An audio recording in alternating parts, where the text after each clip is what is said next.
Nós chegamos no mês de dezembro. É um mês que no dia 25, geralmente, muitas famílias trocam presentes. E aí todo mundo fica muito feliz. Tem gente que até hoje está esperando o Papai Noel. E se você está esperando, eu vou logo te dar essa notícia. Ele não vai chegar não, tá? É mentira, Papai Noel, mentira. Ah, mas pastor, você está acabando com a fantasia das crianças. Mas o pai da mentira é o diabo, então eu não posso ficar debaixo de mentira. Tá bom? Mas olha, mas aumente presentes. Compre presente, nada de errado. Se você quiser me dar um presente, fique à vontade.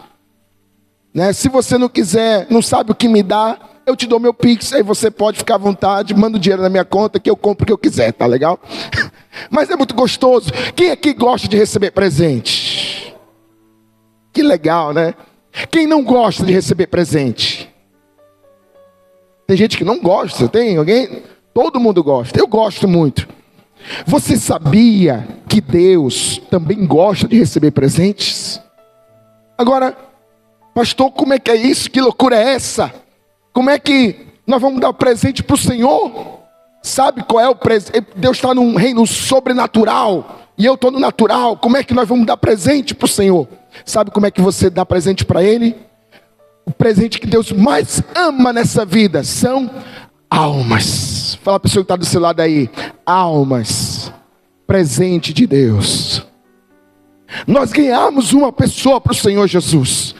Irmãos, quando você ganha uma pessoa para o Senhor Jesus e evangeliza, e você fala desse amor do Senhor Jesus, o amor que o Márcio ministrou aqui na Santa Ceia, o amor que o Senhor Jesus morreu e ressuscitou por essa pessoa, por você e por mim, esse é o presente que Deus mais quer.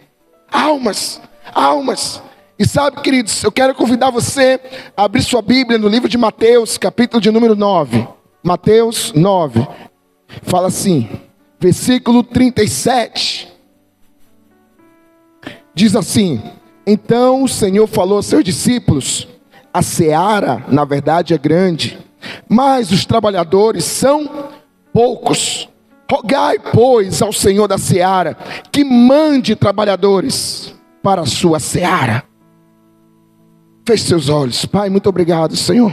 Debaixo dessa tua palavra, nós queremos abrir o nosso coração, abrir o nosso entendimento, para que o Senhor fale comigo, fale conosco, em nome de Jesus. Quantos podem dizer amém? Sabe, queridos, aqui está Jesus Cristo falando sobre, olha, falou para os seus discípulos, a seara, a colheita, ela é muito grande, mas tem poucos trabalhadores. Poucos são os trabalhadores. Quando Jesus está falando esse contexto, se você perceber no versículo 36, ele está falando assim: vendo eles as multidões, compadeceu delas, porque estavam aflitas. Nós estamos vivendo tempos de pessoas vivendo debaixo de aflição. Pessoas, irmãos, que muitas vezes estão do nosso lado, do seu lado, do lado do seu trabalho, e pessoas que querem muitas vezes acabar com a sua vida, pessoas que estão desesperadas, pessoas que você não sabe a história, e aí, irmãos, cabe a nós sermos a luz para que o evangelho chegue a todas essas pessoas. É muito forte, irmãos. Essa era a necessidade que Jesus estava falando. Ele estava curando muitos enfermos, estava, libertando de pessoas aprisionadas de muitos demônios, e essa multidão estava aflita. E Jesus fala, esse versículo 37, olha, a seara na verdade é grande, mas os trabalhadores são poucos. São poucas pessoas. Ele convida os discípulos a orarem, a buscar o Senhor, para que levante uma geração de trabalhadores para essa seara.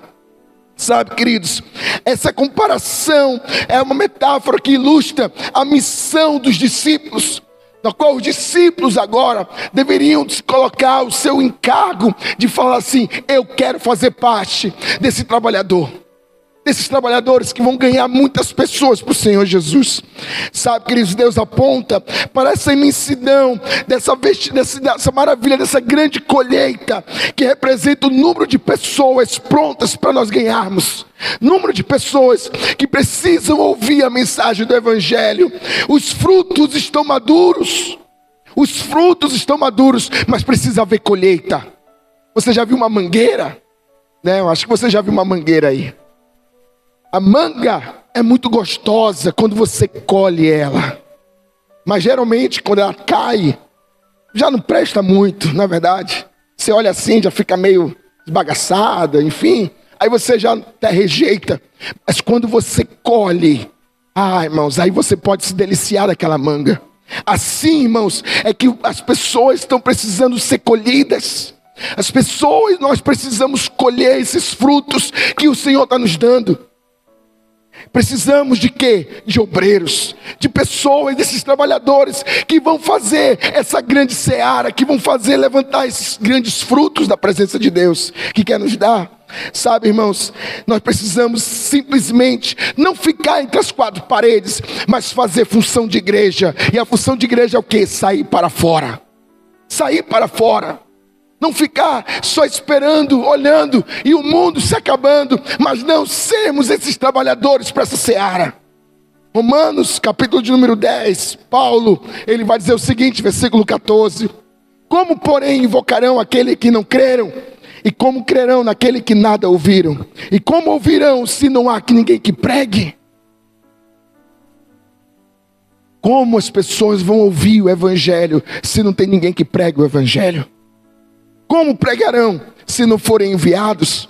Como está escrito, quão formosos são os pés dos que anunciam as coisas boas, as boas novas. Quão formosos são os pés, quão formosos são seus pés que anunciam o evangelho. Irmão, nós precisamos colocar esse encargo dentro das nossas vidas, ganharmos as pessoas para o Senhor Jesus, falarmos desse amor. As pessoas estão aflitas, mas nós somos canais de bênção, e nós vamos ser tremendamente usados para ser libertação através do evangelho de Jesus para essas pessoas. Quantos podem dizer amém? Também, irmãos, mostra a necessidade de trabalhadores. Isso indica que há muitas almas desejando. Às vezes, sabe por que nós não evangelizamos? Porque muitas vezes nós temos vergonha. Às vezes nós pensamos assim, não, eu acho que essa pessoa está boa. Mas se você bater um papo com ela, você vai perceber o quanto essa pessoa pode estar aflita e você nem sabe. Eu lembro uma vez que eu estava numa parada de ônibus, indo para a igreja. E eu estava sozinho, e veio um encargo, meu Deus, eu queria falar do teu evangelho. E daqui a pouco chegou uma senhora e sentou. Aí eu fiquei com medo de perguntar. Eu fiquei com medo de abordá-la. Fiquei com medo daquela vergonha. Será que eu vou? Será que eu fico? Igual o Silvio Santos. Não sei se vou, não sei se fico. E ficou naquele negócio lá. Vou, não vou, vou, não vou, vou, não vou. Aí veio aquela vergonha. Falei bem assim, eu vou. Eu vou. Eu cheguei lá. Eu falei, senhora, me dá licença. Ela, hoje não fica assustada, né? Tudo bem, boa tarde. Ela falou, boa tarde. Aí eu falei, posso lhe falar uma coisa? Eu estava ali no meu cantinho. E eu quero falar de um homem que pode mudar a sua história. E eu comecei a falar de Jesus para aquela senhora. Daqui a pouco as lágrimas escorreram. Aí ela falou bem assim, eu precisava tanto ouvir isso. Acabei de sair de uma delegacia. Eu estava querendo, já ia me matar, porque eu estava sem esperança nenhuma. Aí eu ajudei, mas hoje chegou a esperança para a senhora. Vamos fazer a oração. E eu falei com ela entregou a vida para Jesus. Sabe, irmãos, eu não sei para onde ela está. Eu falei assim, olha, nós temos uma igreja, assim, assim, assado, vai lá. Eu não tinha nem telefone, era no celular, era muito escasso.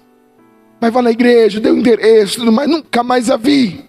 Mas uma coisa eu sei, que quando eu fechar os meus olhos, eu vou ver aquela senhora lá no céu. Amém, irmãos? Lembro uma vez, eu estava numa cidade chamada São Cristóvão, lá no interior de Sergipe, num passeio. E eu fiquei lá naquela praça, olhando. Aí chegou um senhor sentado. Eu falei, eu vou falar do amor de Jesus para esse homem. Aí encostei nele. Aí eu falei, e aí, boa tarde. Aí ele, boa tarde, dá licença. Aí eu falei bem assim, o senhor mora por aqui? Eu comecei a... Irmãos, sabe qual é a melhor abordagem para falar com qualquer pessoa? Pergunta assim, olha para o céu. O sol, irmão, está escaldante. Aí você fala, será que vai chover hoje?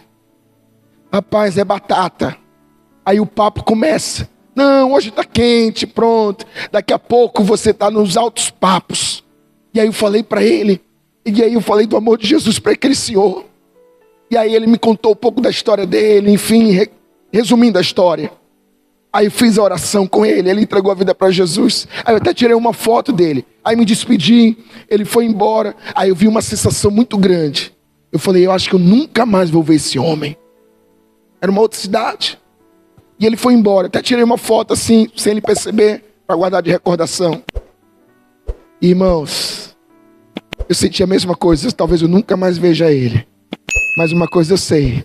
Eu tenho uma plena convicção que ele vai estar com Jesus. Ele vai ser salvo. Ele já é salvo para a graça de Jesus. E na glória nós vamos vê-lo. Sabe, queridos, Deus quer usar a sua vida para ser instrumento nas mãos dele, de falar do amor dele para muitas pessoas. A seara é grande, mas cadê os trabalhadores? Cadê os trabalhadores? Eu não sei quantas pessoas tem aqui, depois o Railson me fala, né? Se tiver um número me fala bem alto aí, lá, enfim. Mas uma coisa eu sei, quantos?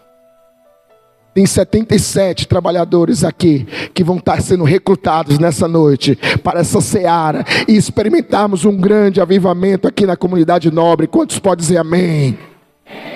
77, aleluia. Sabe, irmãos, pessoas estão sem esperança.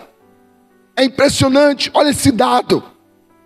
Diz as autoridades sanitárias que nos anos 14 mil pessoas cometem suicídio por ano no mundo inteiro.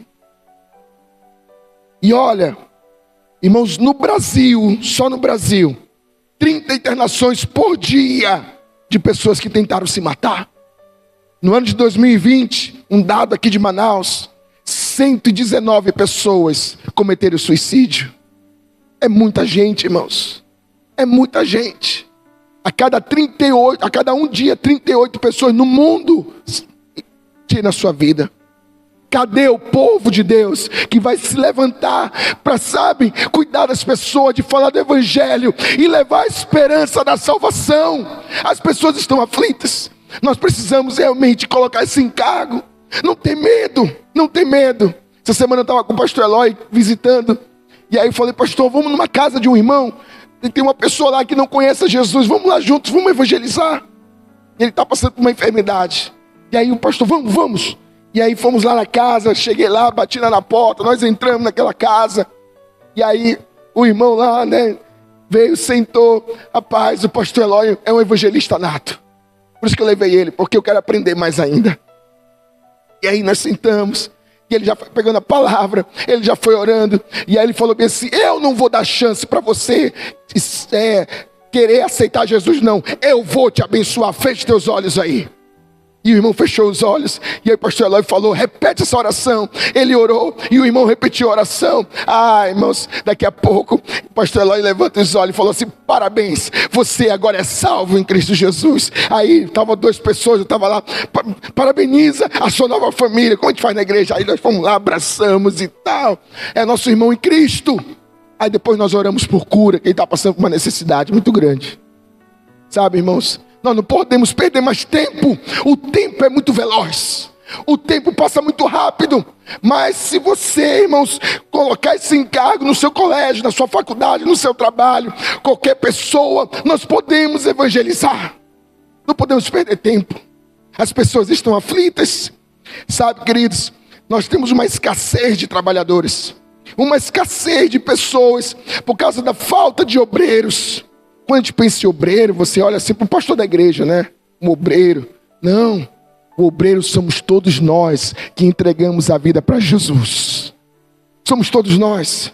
Lucas, capítulo número 10, fala assim, a seara é grande, mas os trabalhadores são poucos. Rogai, pois, ao Senhor da seara. Novamente, outro versículo, o mesmo versículo. A importância de nós levantarmos como evangelistas aqui na comunidade nobre. Quem dera se nós, irmãos, todos fôssemos esses trabalhadores. Pessoas que têm um coração disposto a servir. Que, sabe, coloca praticamente a dor de parto para si.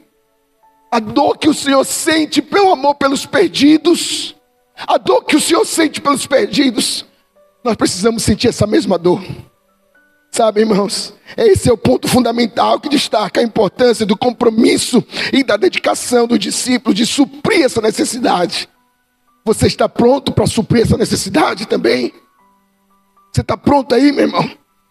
Sabe, queridos, nós precisamos estar prontos para o chamado que Jesus tem para nossas vidas. A terceira situação é que Deus está nos convocando para a oração. Lembra do versículo? Rogai. Ou seja, ore para o Senhor dessa seara. Essa é a minha oração.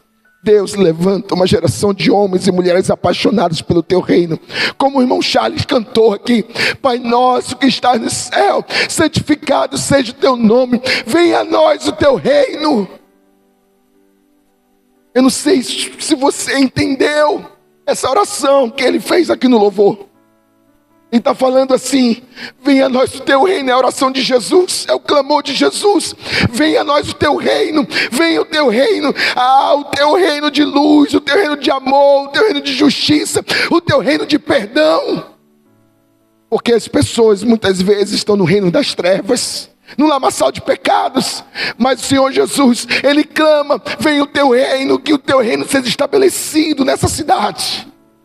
Irmãos, e você está fazendo parte de um grande projeto, de uma grande colheita. Pastor Eloy tem orado por 10% da cidade de Manaus.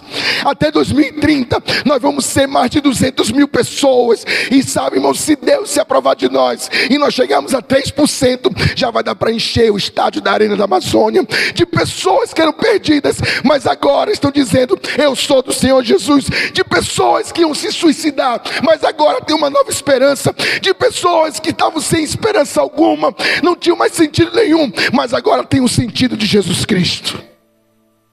Aleluia. Sabe, irmãos, o Senhor Jesus, no Evangelho de Lucas, ele estava indo para Nazaré pregar o Evangelho, e ele falou assim, coloca aí Lucas 4, versículo 18. Mas Evangelho de Lucas, capítulo 4, versículo 18. Jesus falou assim: o Espírito do Senhor está sobre mim, pelo que Ele me ungiu. Para quê? Para evangelizar os pobres. Enviou-me a proclamar a libertação aos cativos e restauração de vista aos cegos, para pôr em liberdade os oprimidos e apregoar o ano aceitável do Senhor. Aqui foi o Senhor Jesus. Será que você pode repetir?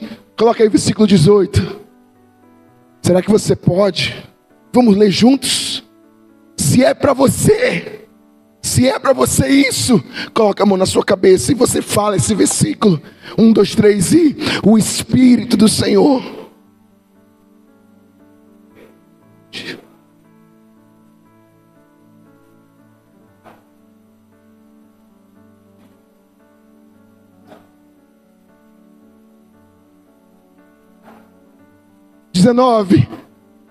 E apregoar.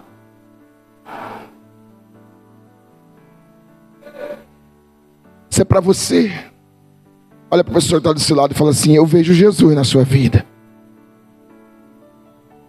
Eu estou vendo Jesus. Se você está vendo Jesus, então o Espírito do Senhor está sobre você para pregar o Evangelho, para levantar essas boas novas, para liberar as boas novas. Aleluia. Ser um missionário. Pastor, o senhor está falando que nós vamos ser missionários? Sim, só que nós temos uma ideia, que missionário é igual a minha mãe. Minha mãe tinha medo de ser tempo integral. Minha mãe tinha medo. Ela falava assim: tu quer ser missionário? Não, não vai ser missionário não, porque vocês vão te mandar para a África. Minha mãe falava isso: vai te levar para a África. Não, meu filho não. Isso não é para você. Eu ficava rindo dela. Sabe? Você pensa que ser missionário, eu vou para a África. Não, o Senhor está me chamando para ser missionário europeu. Vou para a Europa. Vou ser missionário lá não sei aonde, no Afeganistão. Você já é um missionário na sua célula aqui, irmão. Você já é um missionário no seu trabalho. Você já é um missionário. Quando você pega aquela moto lá e você para e está alguém falando, sabe? Você pode fazer a missão de Jesus aonde você estiver. Você é um missionário na fábrica. Você é um missionário no colégio. Você é um missionário, sabe? Você não precisa ter um encargo. O pastor precisa botar óleo na minha cabeça para ser um ungido missionário. Você não precisa, você já tem a unção do Espírito Santo. Ele já te ungiu para pregar as boas novas. Ele já nos ungiu. Sabe, queridos, o apóstolo Paulo, ele está falando assim, qual é o papel do trabalhador nessa colheita? 2 Timóteo capítulo 4, versículo 2. Ele fala para o seu discípulo, Timóteo, pregue a palavra. Pregue a palavra, quer seja oportuno, quer não, corrige, repreende, exorta, com toda longanimidade e doutrina. Pregue essa palavra. Você precisa só pregar a palavra. Está cheio, não fique cheio só para você mesmo. Não fique cheia só para você mesma. Mas aonde você estiver, você entrou no ônibus, a pessoa que sentar no teu ônibus, do seu lado, você pode falar de Jesus para ela. Talvez a pessoa que sentou no ônibus, você não sabe o que aconteceu no casamento dela ou dele. Você não sabe o que a pessoa está precisando. E você não conseguiu ser a luz do Evangelho. Nós precisamos ter muita coragem para falar desse grande amor do Senhor que salva pessoas. Irmãos, João capítulo 4, versículo 34. Jesus fala assim, o propósito da sua vida. Ele falou assim, a minha comida consiste em fazer a vontade daquele que me enviou a realizar a sua obra. Jesus tinha esse encargo. A minha vontade é fazer a vontade do meu Pai que me chamou. Essa é a maior vontade das nossas vidas. Essa é a maior vontade. Agora, como é que eu posso aplicar isso na minha vida? Antes de falar isso, irmãos, pregar o Evangelho, essa colheita que Deus vai nos dar, não é apenas uma tarefa, mas é um privilégio de participar do plano divino para alcançar a cidade de Manaus e as nações da terra. É um privilégio. Você é a pessoa escolhida, privilegiada. Uau! Você tem que estufar no peito. No peito e falar assim, eu sou privilegiado, porque dentro de mim existe a palavra, e eu posso compartilhar dessa palavra. É um privilégio. Agora, como é que eu posso aplicar isso na minha vida, pastor? Primeira coisa, a disposição de ser esse trabalhador dessa grande seara. A seara, os campos já estão brancos. As uvas, como diz o livro de Cantares, já estão prontas. Falta somente os trabalhadores para colher. No nível pessoal, você pode dizer sim para o chamado, ou você pode dizer não para o chamado. Sabe, queridos, eu quero ser que nem um profeta Isaías. Eu não quero ser um espectador que só olha, que só observa. Nós vamos encher a arena da Amazônia para a glória de Jesus. Amém? Quem crê aí, diga amém. Quem crê que nós vamos conseguir 10% da cidade de Manaus, dá um glória a Deus aí. Mas se você vai ser apenas espectador, o ministro de louvor está lá, vamos aplaudir Jesus, e você? O pregador fala assim, dá um glória a Deus, e você dá um glória a Deus. Ou você vai querer ser um participante? Eu vou levar as pessoas comigo também. Essas pessoas que vão celebrar, que vão ser essa colheita e vão para o céu. Aleluia. Eu não quero ser apenas espectador. Eu quero ser um praticante. Sabe, queridos, eu quero ser como o profeta Isaías e dizer, eis-me aqui, Senhor. Envia-me a mim. Eis-nos aqui, Senhor. E eu, como pastor auxiliar dessa igreja aqui, que estou aqui na comunidade nobre, eu posso dizer, Senhor, eis-nos a comunidade nobre aqui. Envia-nos para ganharmos a comunidade nobre, Santa Teovina, Viver Melhor e todas as adjacências para a glória de Jesus. Se é para Ele, faz mais forte aí, meu irmão. Se é para Ele, se você se prontifica também, é para Ele. Aleluia. Aleluia. E eu concluo dizendo: como é que eu aplico isso no meu dia a dia? Se você é um pedreiro, ganha outro pedreiro. Se você é um enfermeiro, ganha outro enfermeiro. Se você é um motorista, ganha outro motorista. Eu não sei qual é a sua profissão, mas você pode ganhar alguém que está na sua área de influência, na sua área, cuidar muito bem de cada um, pregar o evangelho, falar do amor de Jesus para cada pessoa. E eu concluo dizendo, irmãos, a mensagem de capítulo de Mateus 9 é muito clara e muito urgente. A colheita é grande, mas falta trabalhadores. Mas não 77, eu não sei quantos faltam, mas é menos 77 aqui da comunidade nobre. Aleluia. Aleluia. Por meio da oração e da ação, nós vamos ganhar toda essa cidade de Manaus para a glória de Jesus. E em 2025, se prepare. Pastor Eloy tem a meta dele como Igreja da Paz em Manaus. Mas nós aqui da comunidade nobre, nós temos a nossa meta. E eu vou te falar agora, claramente qual é. Em 2025, se prepare, que nós vamos ter o segundo culto de celebração para a glória de Jesus. Como é que nós vamos fazer isso, pastor?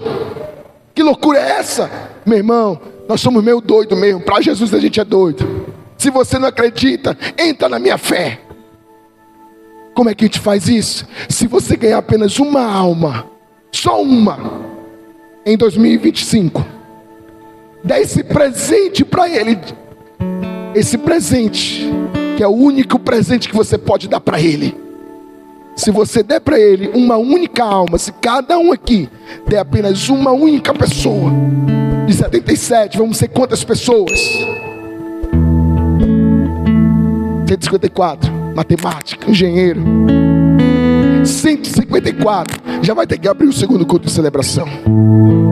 Já vai ter que abrir o culto de celebração. Fala a pessoa que está do seu lado aí, a bola está com você agora. Lembra do último culto? Eu vou trazer uma bola aqui. A bola está com você.